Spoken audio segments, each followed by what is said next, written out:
Water, one of our most important resources in the world. Hi everybody, Beth Bennett here from Nestled Feathers, and in today's video, I want to talk to you a little bit about how we conserve and contain water for our garden.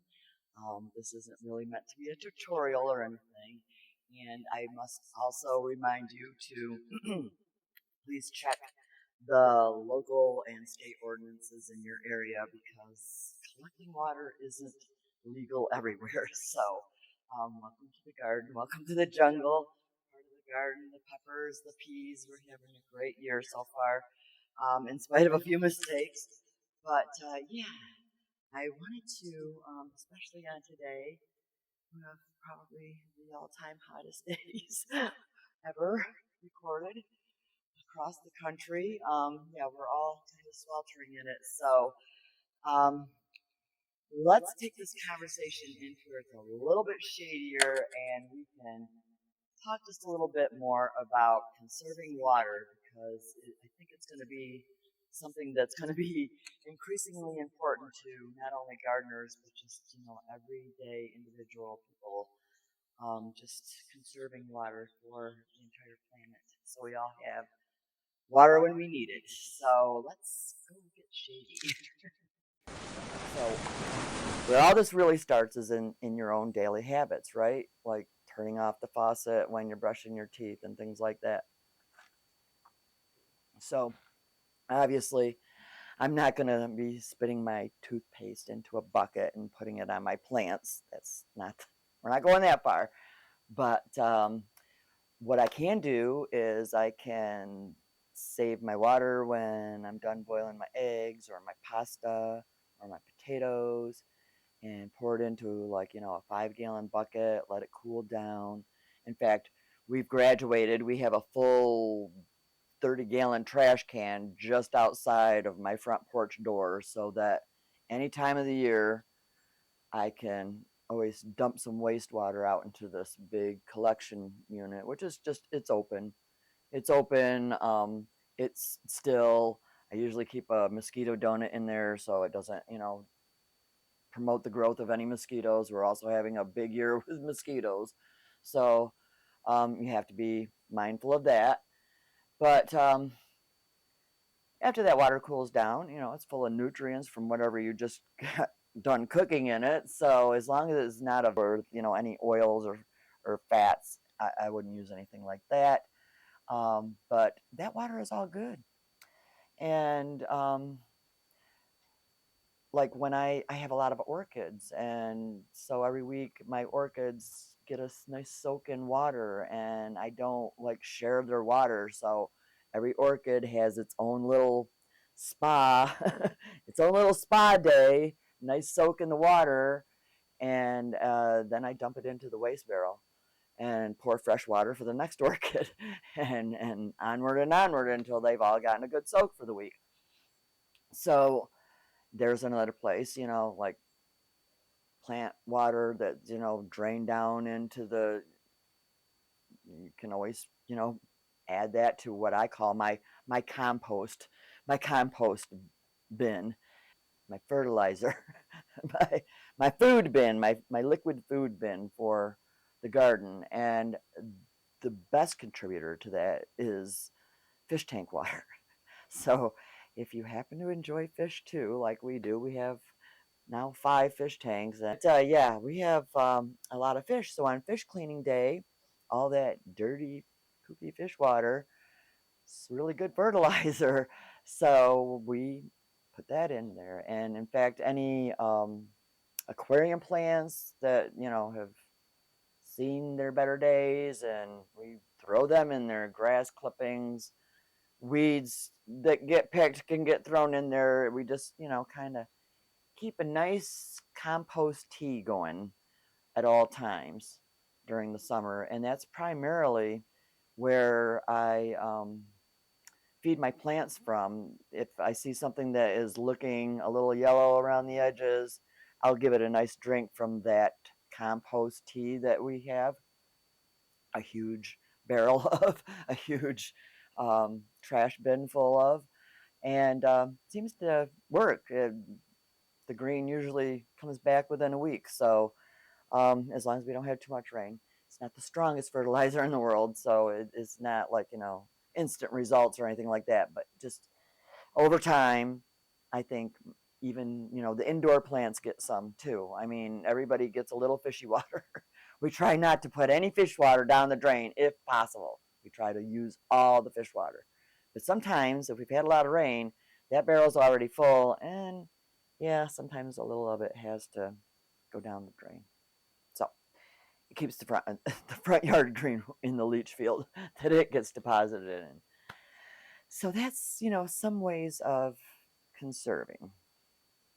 There are, I'm sure, others that I haven't even begun to think of. So if you have any good suggestions for ways to save water, not just, turning off faucets. I mean, that's, we can pretty much all figure those ones out. But just, I don't know.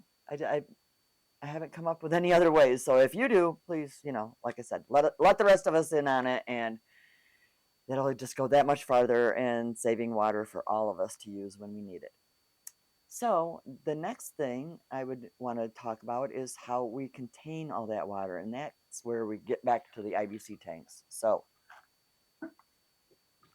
first one that we got, we kind of sat positioned in a way that it was close to the garden, close to the house, got mostly shade for the day, also close to electric so that we could make sure it doesn't freeze up over the winter. So, in that collection unit, we did not have any. Previously, we had no eaves troughs anywhere on the house or garage, which is not great to begin with. Definitely should have invested in that, but over the years things happen and gardens grow and other things become less important. You find other ways of managing your water. So that collection unit just has a very big yellow, what they call an oil collection funnel on it, which has this nice screen in it. And so the first IBC tank just basically collected in this big funnel, and we had other smaller garbage cans with lids that we flipped over. Actually, we also got these. I think it's a Sterilite brand of, I think it's a 30-gallon trash can, blue. Has a lid that has a hole already pre-cut in the top, for recyclables or, just for keeping the dog out of your trash or whatever. But if you flip that over and stick a screen in there, it's a great little collection unit for water. And that seems to work really well, even without, a downspout from eaves troughing going into it. So we would just, collect in all these various areas where during a rainstorm, where the water comes down in your house and where a good place to collect it would be. So we would set up, I think we had like 3 of them all of last year, set up around different areas, and we would just, heave ho, bucket them into the IBC tank and try to keep the IBC tank as full as possible throughout the summer so that when we needed water in a hydro unit or the garden needed watering, that the sky didn't provide for us, we had it available. And that worked out really great. But like I said, we had a very dry spring, which is highly unusual here in upstate New York. And so that immediately sent off some alarms in my head that we better go get a second IBC tank and actually invest in a little eaves trough and, really get some collecting going on. And boy, did we. So we got a second tank, also brand new from the same upstate hydroponics company, and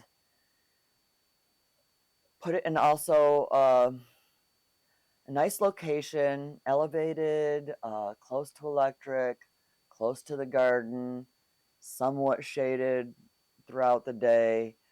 And just, I want to say it's maybe a 10 or 15-foot section of eaves trough along the front porch roof that's going into that. And Wow.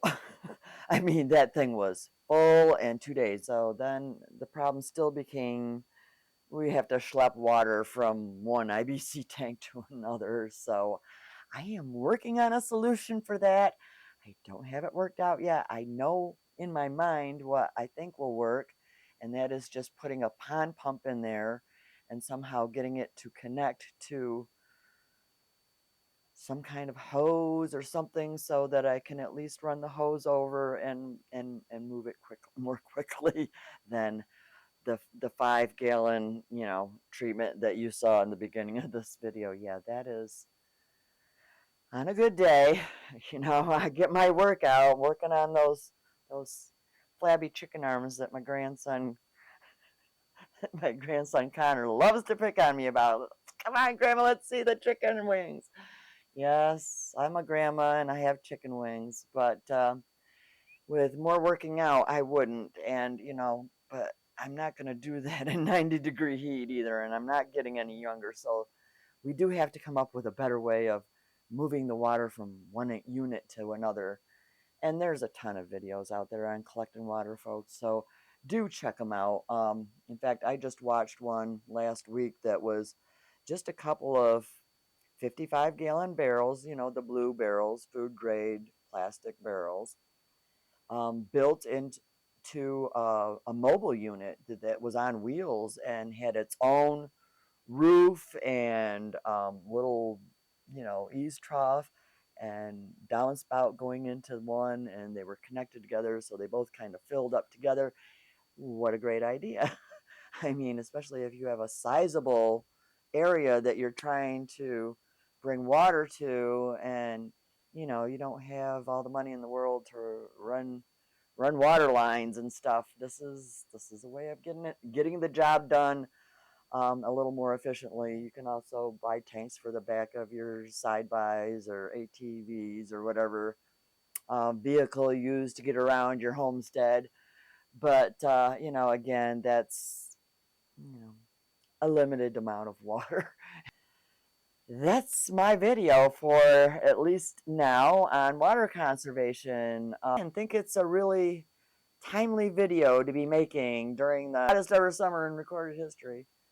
It's good to talk about water and getting it in you. That's important too. So I do hope that this video is finding you all cool, comfortable, hydrated, and waiting for the sundown hours so we can go see our gardens and see how they're doing without needing a shower afterwards. It's been a killer out there. It's really, really hot today. So, but we have a breeze. That helps. That really does help. Feels good right here on this porch right now. Wish y'all were sitting here with me having a glass of iced tea or ice water or lemonade, whatever you choose. I would make it for you. If this content was amusing, informative, helpful in any way, please do give us a thumbs up. It really helps us. We're trying so hard to grow this channel. And I know it helps when you actually, create content. Trying to get better at that too. I've got a lot planned, sewing and gardening and reselling. So much planned, so much going on this summer, and I just seem to want to do a video about all of it. So I do hope that the videos will be shorter, more informative, just our version. This is how we are doing it. This is what's been working for us. If it helps you, then great. But there's so much more to learn and so many more informed videos out there than this one. So please do explore, learn, and put what you learn into practice, and we'll all have enough water for our daily needs. Stay cool, everybody. We love you, and we will see you in the next video.